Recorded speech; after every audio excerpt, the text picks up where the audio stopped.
Good afternoon, boys and girls. So I decided not to finish the book on Friday because after the parade and all the messages that were coming from parents, it was a lot. So I wanted to I decided to actually come and finish the book where we started it, which was in the classroom.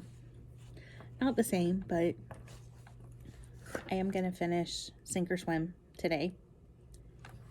So where we last left off, their ship, of course, had sank, and they were on a life raft, and they had been on a life raft for a while.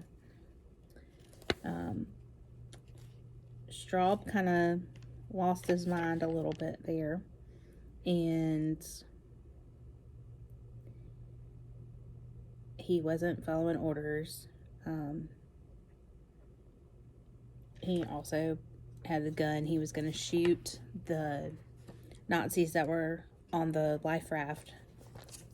They were the ones that came out of the sub that exploded and took the ship down.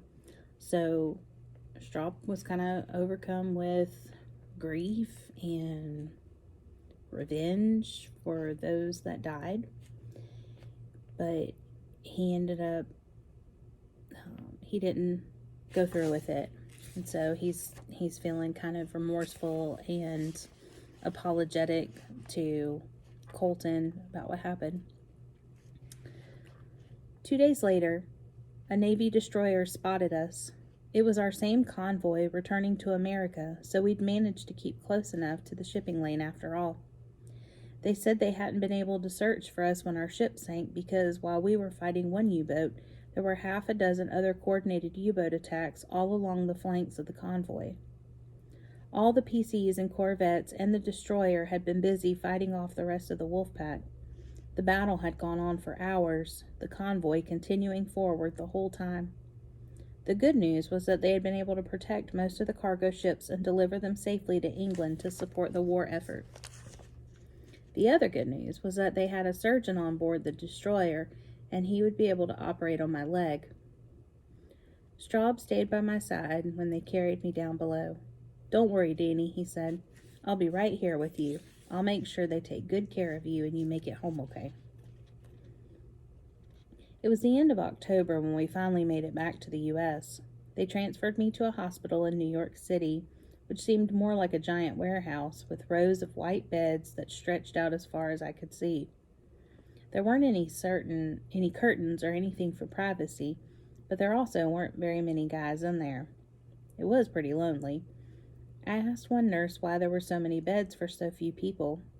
She paused for a minute and then said, "We're not supposed to say, but what they told us was that once we start fighting the Germans over there in Europe or Africa or France, we're going to need every one of these beds for the casualties they ship back home, and a whole lot more too." The rumor was that it would happen any day now.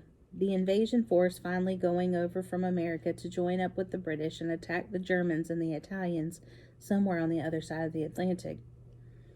The thought of this whole warehouse hospital full of casualties made my heart sink. We'd been waiting what felt like forever for the invasion force to be called up, but now that I'd been in battles with the U-boats and seen what I'd seen and lost my friends, I couldn't get excited about more war, no matter what we were fighting for. I knew it had to be done, but I was just sad. Day after day in the hospital, sad and growing sadder. A week after I got there, a couple of Navy officers came to see me, each formally shaking my hand as they introduced themselves. I thought they were there giving me a medal or something, but that wasn't it at all. "Colton Graham?" The shorter one, Lieutenant Frost, asked. Panic bloomed in my gut. "No, sir. It's Danny Graham." "No, it isn't," said the tall officer. Lieutenant Riles. "We know who you are." "We've been in contact with your mother," said Lieutenant Frost. "Your brother is Danny Graham, and he's at home under her care." I knew there wasn't any use in pretending, and I realized I didn't care. More than that, I was actually glad they knew. I wanted to go home. Did she say how he's doing? I asked. Your brother Danny? Lieutenant Frost actually smiled. You'll be happy to know he's doing pretty good, according to your mom. He came out of his coma and he's walking and talking. Moving slow. That's about all we know right now. Sounds like he might be okay, but you're in a lot of trouble. Now I was nervous. I swallowed hard. What kind of trouble? Lieutenant Riles answered. The kind of trouble you get into with your mother when you run away from home and join the Navy when you're 13. Lieutenant Frost added, in other words, not so much in trouble with the Navy as in trouble with your mom. As far as the Navy's concerned, a mistake was made. A mistake was discovered, and with you being sent home, a mistake will be corrected. Straub showed up the next day to visit me. I was in physical therapy, trudging up and down a hallway with a walker to build up strength in my hurt leg. The wound had mostly healed, but the doctors said there was a lot of damage to muscles and nerves and a lot of scar tissue. All I knew was it was hard to stand up for very long and hard to walk without something to hang on to. They wanted me to be able to walk, or at least sort of walk, before they officially discharged me from the Navy. Don't you look like an old man, Straub said when he saw me. I had to laugh because I felt like an old man instead of 13 and a half. At least they let you wear pajama pants and not that gown you tie behind your back so your butt sticks out, he said. Oh, lucky me, I said. You mean lucky us, Straub said, shuffling beside me as I kept trudging along the hallway. The sooner I finished the physical therapy, the sooner they'd let me crawl back into my bed. Straub spent the next half hour filling me in on how everybody was doing, or everybody he'd kept in touch with. They divided up what was left of our crew onto several different PCs that had also lost crew members protecting cargo ships on other convoys. Straub and Chief Kerr were assigned to the same ship, and they were heading down to Norfolk, Virginia in a couple of days. It was gloomy outside our hospital windows, though that could have been the dirt and grime caked on the glass. Why Norfolk? I asked. I knew it was a big shipbuilding port, and there was a lot of military stationed there. Nobody's saying, Straub said, but we're all pretty sure this is it, the invasion force. It's finally going to happen. Probably in a couple of weeks, maybe even early November. Wish you could ship out with us.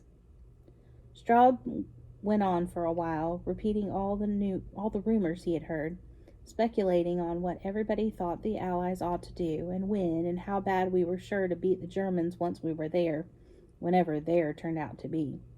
I'm betting on North Africa, he said. A lot of people are saying that. Hit the Germans and the Italians there, then cross the Mediterranean and into Italy. Work up to the rest of Europe, up to France. They call that the soft underbelly of Europe, going in that way. Or maybe we'll do that and go across from England too. Hit them on two fronts. Everybody's got ideas about it.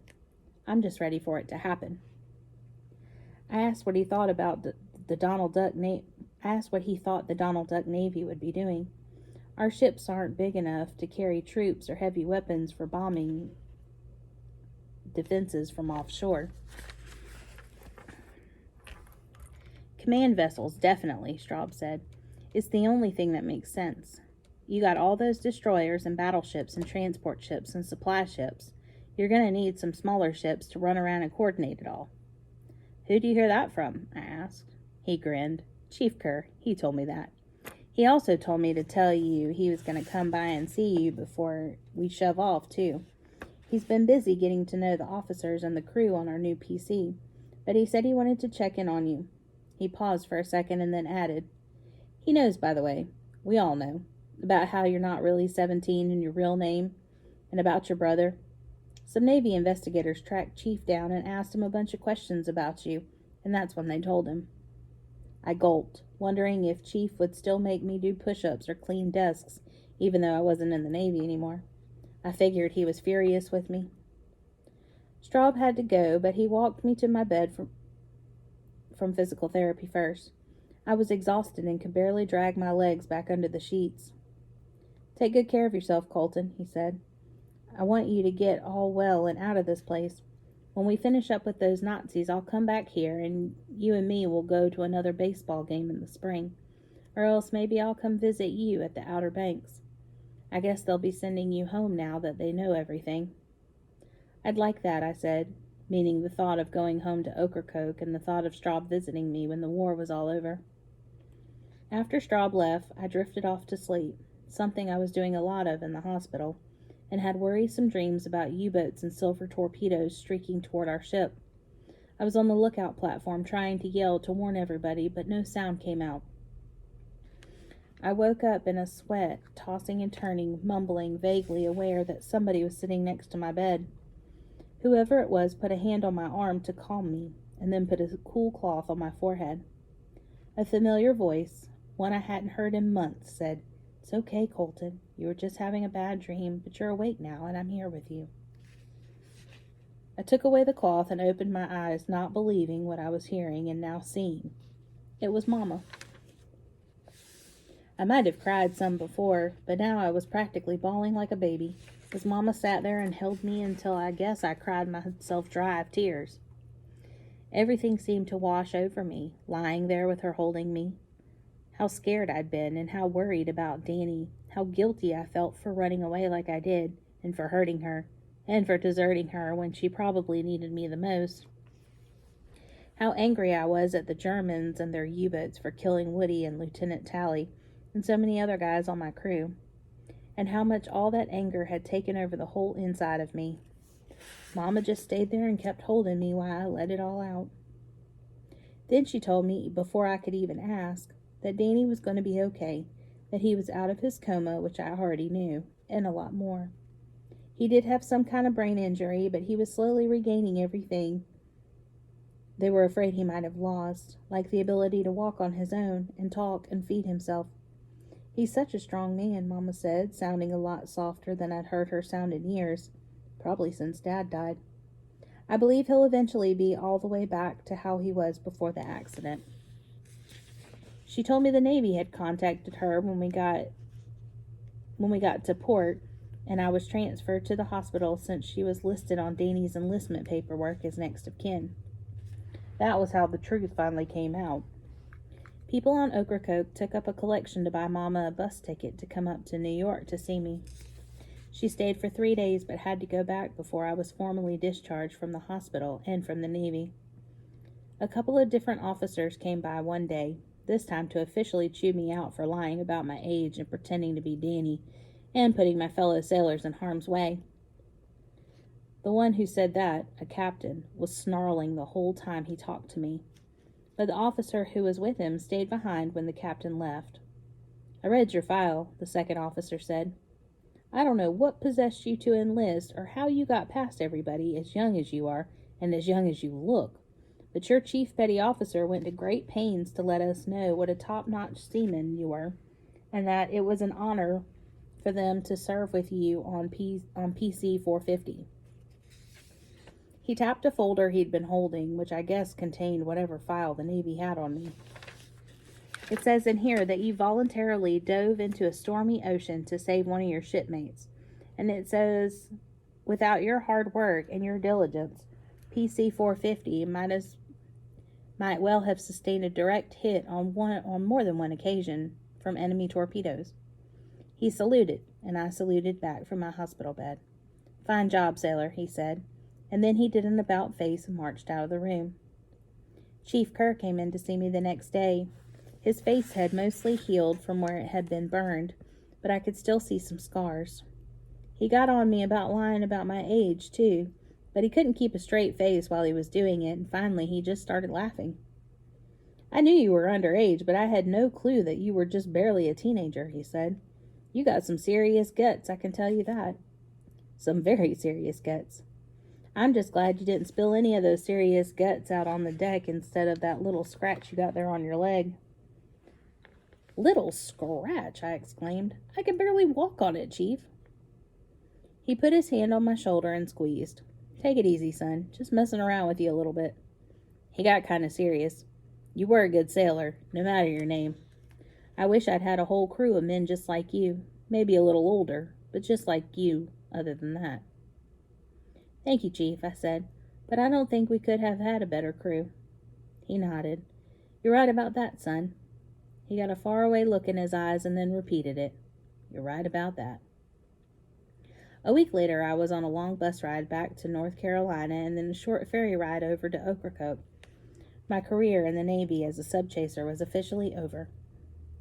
Danny and I were both different after that. Mama said so, and I could see it for myself. Danny had problems remembering things that just happened, like if we'd had lunch or if he'd read the newspaper yet that day. He got better over time, so that if you hadn't known Danny before, you wouldn't know that he was sometimes a little behind on everything. Answering a question, getting up to go when it was time, cleaning a fish he'd caught. More than once I found him just standing and staring at what was right in front of him, as if he needed to mull it over for a minute, what he was going to do with next. My leg healed okay, and I didn't have any problems with weakness or balance, except every once in a while. When summer finally came again, Danny and I sat on the porch a lot in the afternoon shade, watching the surf on stormy evenings, sitting out there with Mama to watch the lightning dance its way across the dark ocean. We didn't talk much.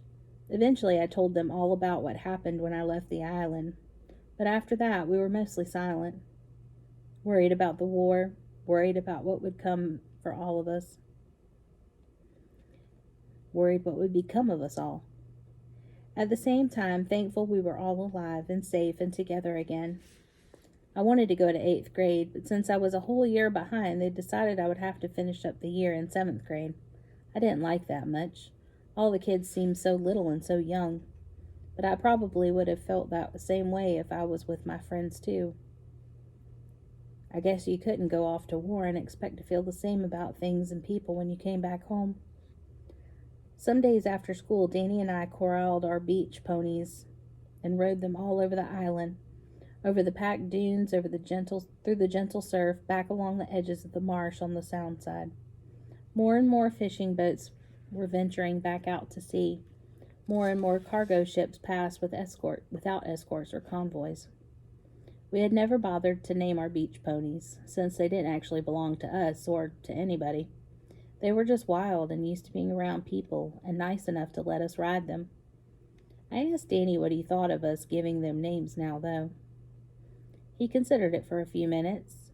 Then he said he guessed that would be all right. He hesitated again, thinking hard about something, and then asked what names I had in mind. Woody and Straub, I said. Your friends? Danny asked. From the ship? I nodded. It was funny how I hadn't thought of either one of them that way for a long time after I met them. But besides Danny, I couldn't think of any better friends I could ever have in the world. And that's the end. I hope you guys enjoyed the book. Bye.